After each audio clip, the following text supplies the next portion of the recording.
Hello friends, welcome to my newly created channel Sanvic Victorious.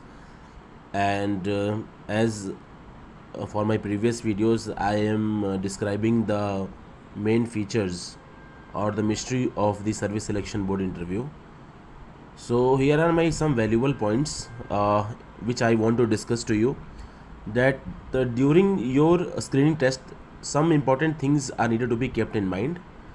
First of all you need to be relaxed, क्योंकि ये कोई ऐसा test नहीं है जिस पे आपको बहुत ज़्यादा पढ़ने या नॉलेज की ज़रूरत है, बहुत ज़्यादा आपको एंजाइटी या किसी तरह की पैनिक होने की ज़रूरत नहीं है.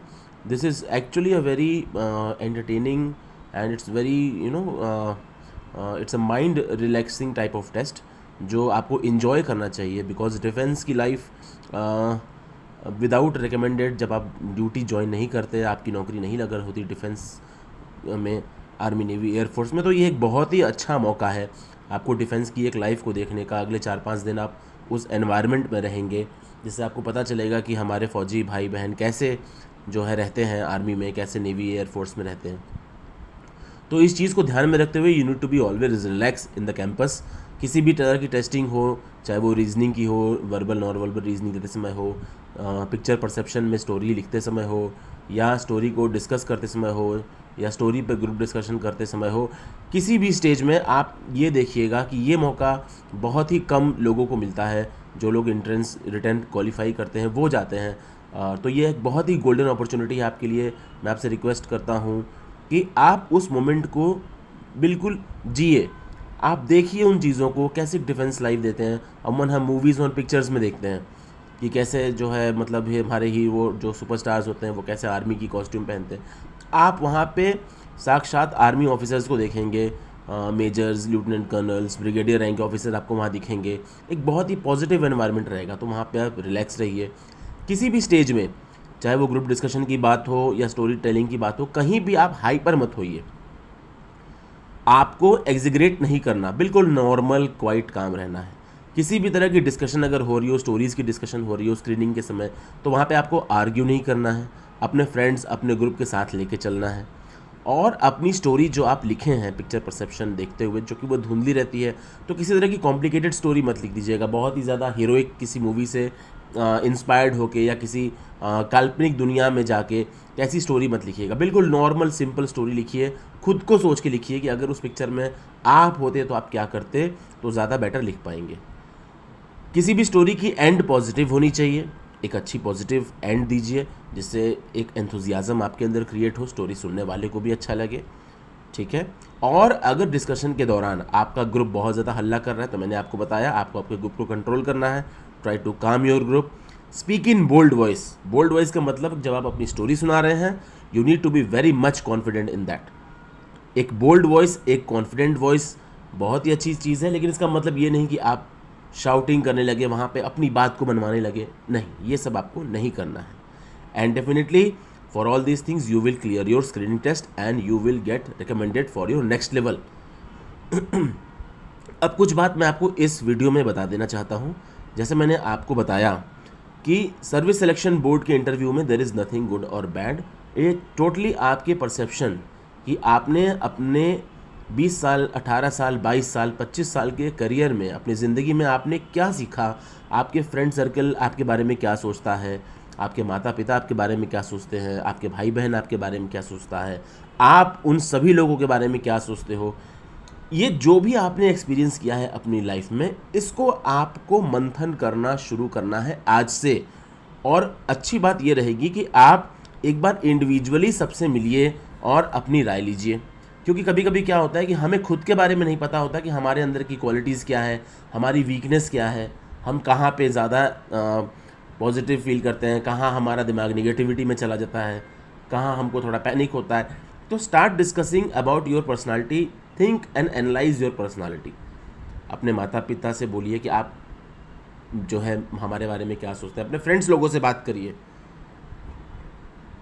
अमूमन इस तरह की बात करने में थोड़ा हंसी मजाक दोस्तों में होगा, but try to make them understood कि this is very serious, this is very important.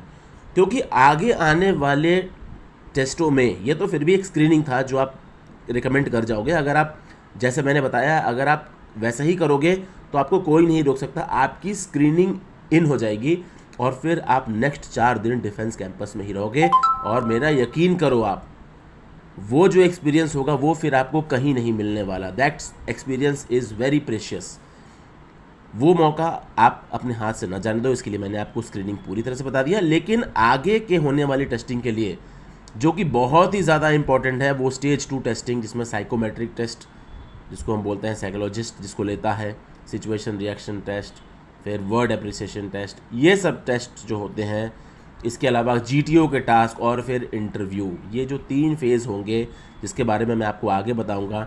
इसके लिए मैं आपको अभी थोड़ा सा एक हिंट दे देता हूँ कि try to analyse yourself. अपने बारे में रोज़ कुछ लिखिए, कुछ सोचिए, अपने फ्रेंड्स से, अपने रिलेटिव से, अपने भाई बहन से जानिए। और अपने एरिया के बारे में कुछ करंट अफेयर्स अगर हो, कुछ इंपॉर्टेंट न्यूज़ हो, अपने लोकेशन के बारे में उसको अपडेट करिए अपने आप को। जो भी नेशनल और इंटरनेशनल इवेंट चल रहा है, जैसे अगर इस समय कहीं युद्ध चल रहा है इसराइल के आसपास, या कहीं भी यूक्रेन रशिया आप सुन रहे हैं, या कोई भी नेशनल या इंटरनेशनल न्यूज़ अगर आपको उस समय समझ में आ रही है, तो उस पर आप डिस्कस करिए अपने फ्रेंड से, उसको पढ़िए कम से कम कुछ चीज़ें। फिर कुछ ऐसी इश्यूज़ देखिए जो सोशल इश्यूज़ हैं, उस पर आप फोकस करिए। आजकल आप सोशल इश्यूज़ में देख रहे हैं कि हर चीज़ डिजिटलाइज हो गई है, चीज़ें बहुत ही ज़्यादा डिजिटलाइजेशन की तरफ चली गई हैं। उसके बारे में थोड़ा अपने आप को अपडेट करिए। नेशनल और इंटरनेशनल इवेंट्स थोड़ा देखिए आप। मतलब मैं ये नहीं कह रहा कि एकदम UPSC लेवल की प्रिपरेशन शुरू कर दीजिए, लेकिन सबसे इंपॉर्टेंट ये है कि आप start analysing yourself. Ask your friends that what kind of personality you are, ask your father and mother, ask your siblings, and try to make a track. अपने बारे में एक कॉमन कंक्लूजन निकालिए कि ये सब जो है एक कॉमन कंक्लूजन आपकी पर्सनालिटी को बताएं। जैसे सबसे अलग अलग पूछेंगे तो एक कॉमन कंक्लूजन निकल के आएगा आप में कि हाँ, आपके अंदर ये वीकनेस है, ये आपकी पॉजिटिविटी है, ये निगेटिविटी है। सभी के अंदर कुछ ना कुछ बैड और गुड होता है। तो यहाँ पे अगर आपकी कुछ हैबिट्स बैड हैं तो उसको कम करने की कोशिश करिए, लेकिन छुपाइए मत अगर आपसे इंटरव्यूइंग ऑफिसर पूछता है तो स्टार्ट एनालाइजिंग योर सेल्फ। कुछ टॉपिक्स जो होते हैं उसको आप पढ़ना शुरू करिए। कुछ सोशल इश्यूज़ जो आपको लगते हैं कि बहुत इंपॉर्टेंट है उसको देखिए। और सबसे इम्पॉर्टेंट चीज़ जो मैंने आपको बताई है कि अपना सच, इंसान को अपना सच जानना चाहिए। तो अपने सच को एक जगह लिखिए, उसको बार बार पढ़िए, क्योंकि हम काल्पनिक दुनिया में इतना जी चुके होते हैं कि हमें अपनी वास्तविकता की पहचान नहीं होती। हम अपने आइडियोलॉजीज़ जो है वो हम फेक एक आइडेंटिटी कैरी करने लगते हैं अपने फ्रेंड्स को इम्प्रेस करने के लिए, अपने माता पिता को इम्प्रेस करने के लिए। हम जो हैं वो नहीं बताते, झूठ बोलने लगते हैं, चीज़ों को छुपाने लगते हैं। इन चीज़ों को आपको कम करना है। डिफेंस में ये नहीं होता कि आप हर जगह से परफेक्ट होने चाहिए, बिल्कुल नहीं। डिफेंस में थोड़ा सा पॉजिटिव, थोड़ा सा नेगेटिव आदमी चाहिए, लेकिन ऐसा जेन्युइन होना चाहिए जो खुद के बारे में आप जेन्युइन हो। यहाँ पे आपको अपने कैरेक्टर को असैसिनेट या जस्टिफाई करने के लिए नहीं कहा जा रहा। मैं आपको सिर्फ एक चीज़ बोल रहा हूँ कि स्टार्ट एनालाइजिंग योरसेल्फ।